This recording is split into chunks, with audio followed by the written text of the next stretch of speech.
we are learning about week 13, which is talking about who's in charge. Raise your hand if you know what that means. What do you think that means, Joseph? That he tells everybody what to do. They tell everybody what to do. Yeah, usually the person in charge is the person that tells people what to do. So if you take a look at our picture that we have out here, who can tell me what that is? Abby? President or judge. A judge. This is a judge. Very good. And a judge tells people whether somebody is in trouble or whether they're not. They're free to go. So if you will listen along as I read our little passage we have right here. Who is in charge of making rules and laws? Some adults have the authority to make rules and laws. Authority is the right and power to do something. Everybody say the word authority. Authority. Authority. Authority. Very good. So authority is when you have the right and the power to do something. So for example, I have the authority to go and walk around my neighborhood. I have the right to do that, and I have the power to be able to go and walk around my neighborhood. All right, we're going to go to the next section. This next section is about rules and laws. Raise your hand if you already know what rules and laws are. I should have more hands than that because we go over rules and laws here in school. Thank you. That's much better. You can put your hands down. Follow along. Make sure your listening ears are on as I read this. We have rules at school. We have laws in our communities, state, and country. Rules help keep order in schools. Laws help keep order in our communities, state, and country. Raise your hand if you can tell me a very important rule that we have here at school and why we have that rule. Isabella? No running in because we will get hurt. Good, very good job. Kiss your brain. No running because you could fall and get hurt or slip and fall down. Hands down.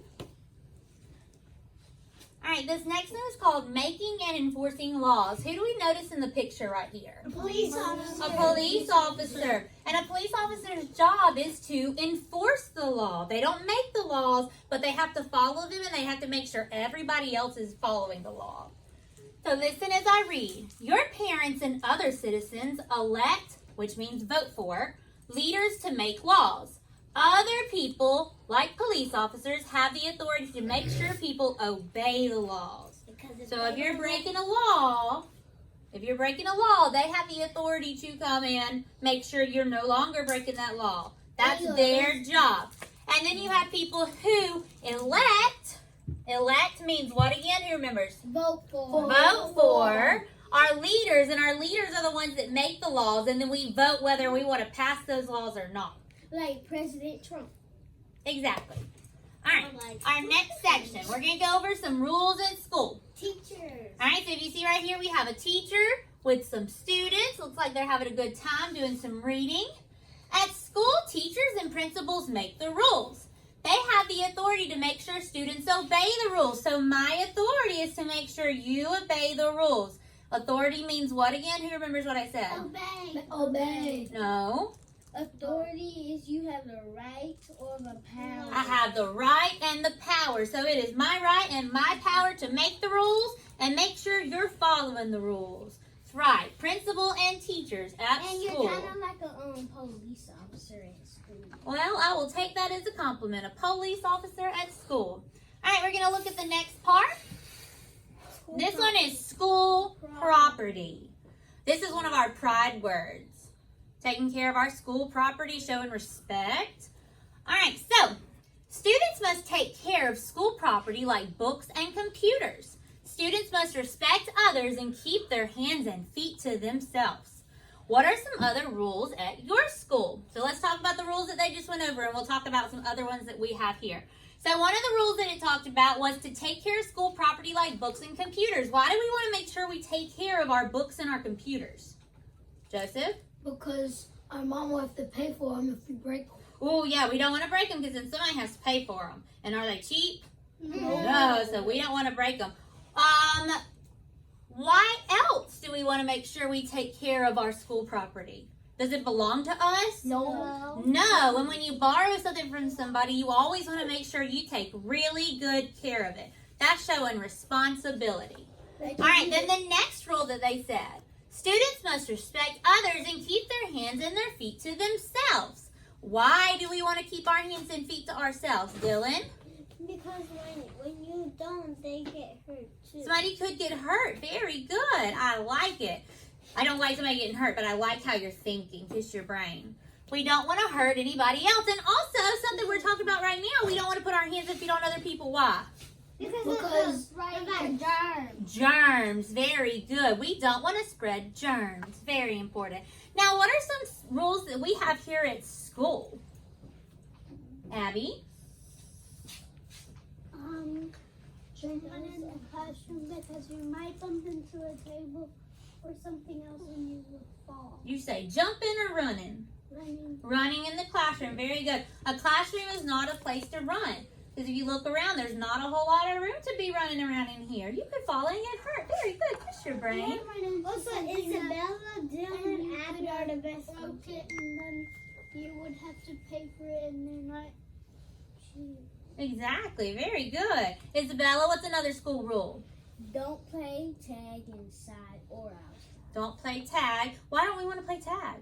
Because you might get hurt. You might get hurt, Because right? you're running around the classroom and it's not so big. It's not so big. It's not safe. That's right. Joshua, you have one? No? Joseph, did you have one? A school rule? What's another school rule? Don't talk in the hallways because then we could disturb other classes. Ooh, very good. Thinking about other people. I like it. Kiss your brain. Don't want to talk in the hallways because you might disturb other classes. Very good. Also, why wouldn't you want to talk in the hallway? Is there another reason? Because We could click down because that's not the school rule. It's not the school rule. You're breaking the rule. But what about if, say, we had an emergency and you were talking in the hallway? Would you be able to hear your teacher so she can make sure you're safe? Because No. we be in like this morning. Right. If we was in a tornado drill right now and we were talking, we wouldn't hear our teacher and we can get hurt very badly. Very true. Very good job, sir. Kiss your brain.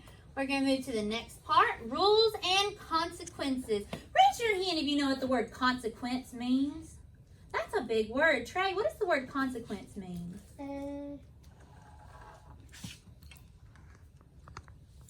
when you get in trouble, you gotta go somewhere and be there all day. Right. Good example. Like when you get in trouble, you get a bad consequence, or you have to go somewhere, maybe to the office or something, or sometimes they call your parent. You're in trouble. You made a wrong choice, so you get a bad consequence. Can you have a good consequence too? Yes. Yeah. How do you get good consequences? By doing good stuff. By doing good things. A good consequence would be like moving your clip up, ice cream party, Chocolate. Skittles. Very Good. All right, tone it back down. I love how we got so excited about good consequences. All right, I'm going to read these rules and consequences. If you break the rules or law, there are consequences. What happens if you break the rules at school? So we just talked about that. Some of the things that happens when we break the rules at school. Trey gave us an awesome explanation of what a consequence is.